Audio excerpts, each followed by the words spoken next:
tongue, but I say no. Okay.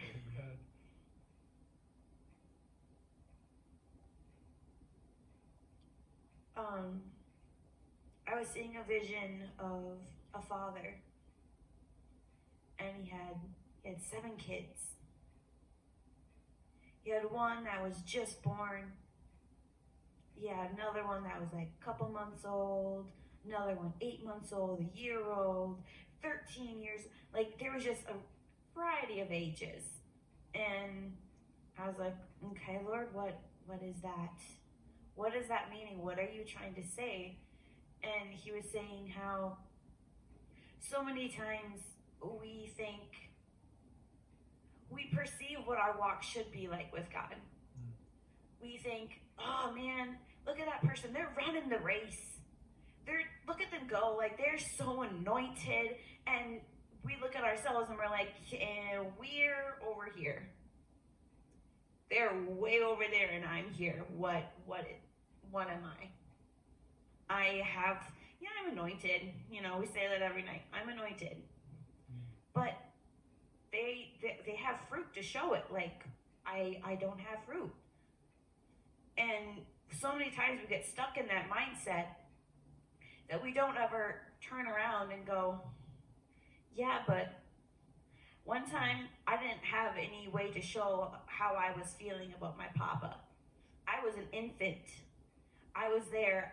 You're living, you're alive, but there was no way to communicate what you were feeling. There was no way to verbalize your affection for papa. You were just an infant being held and cared for. Then you got a little bit older and you were starting to move. And in the spirit, when we're at that stage, you're kind of like, okay, let's worship. Okay, you got some movement going on. Okay, cool.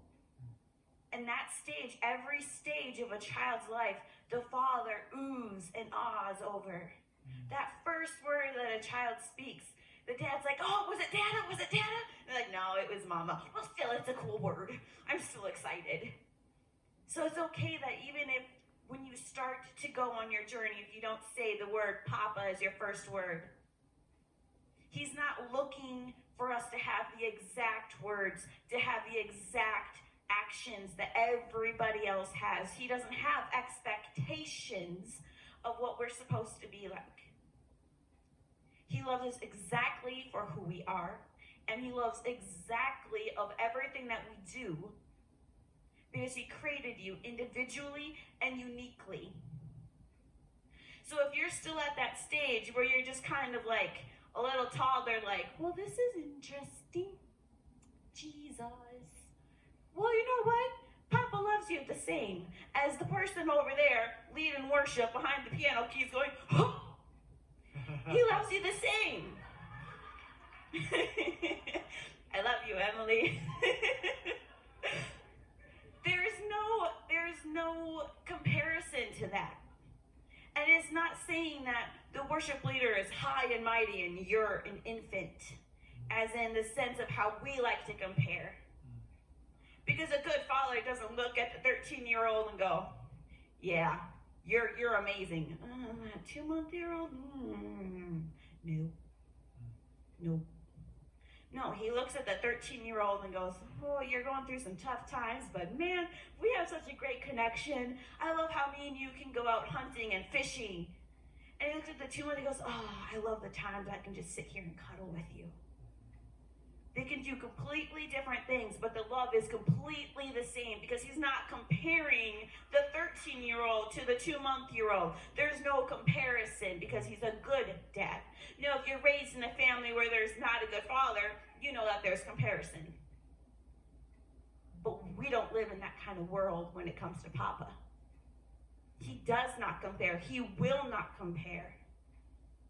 So be confident in where you are in life right now. If that means you're struggling and you're shaking your knees going, oh my gosh, I don't know what I'm supposed to do. Well, you know what? At least you're standing. And be thankful for that, because as long as you keep standing and you're like, I don't know what I'm supposed to do, but I'm going to stand. That's where I'm at. Maybe I was over here and I'm like confident. And maybe I was like, okay, it's getting a little warm over here and I'm not comfortable. Papa's not going to be like, what do you do that for? Why did you run away? Like, you were over there. You were doing great.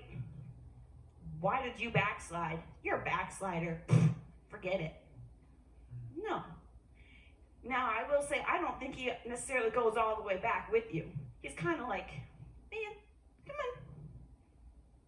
He might take a few steps like, it's really good over here. Let's go. And you'll wait here a little bit, and, he might take a few steps closer like, I know you're struggling. I love you. Come on. But he's not going to stay here, though, either, in that place of coddling you. Yes, he's loving, and yes, he understands where you are, but he also knows that if he coddles you, you're going to keep kind of sliding back. So he'll take a few more steps and go, okay, I'm serious now. Come on. Let's go. We got a war to win. Let's go. You're a troop. Let's go. And from experience, I don't run back and go, oh, you're right, let's go fight that war. I go, oh, okay. And you take a few steps. You're like, oh, but it's still kind of uncomfortable. But I can stand here. I'm still not over there, but I can stand here because you know what? I'm confident that I'm a child of God. I'm not quite confident yet that I'm a warrior, but I'm confident right here that I'm a child of God. And he stands back over here. He goes, yeah, okay, I'm glad you're confident that. No, step over here because you are a warrior. Step over here. And I'm going here and I'm going, I don't know, Papa. I don't know. I don't know how to wield those weapons yet. I don't know. And he's over here going, I didn't ask you to wield any weapons. I didn't ask you to do that. I said to be confident that you're a warrior. Oh, but Papa, you don't know what I've done. It's going, really? You're going to try to pull that over me now? Really? It's like we have these conversations in our mind all the time. All the time. When are we going to start realizing that he knows what he's talking about? He knows who he created you to be. If he says you're a warrior, guess what? You're a warrior. End of story. You're a warrior. And once you realize you're a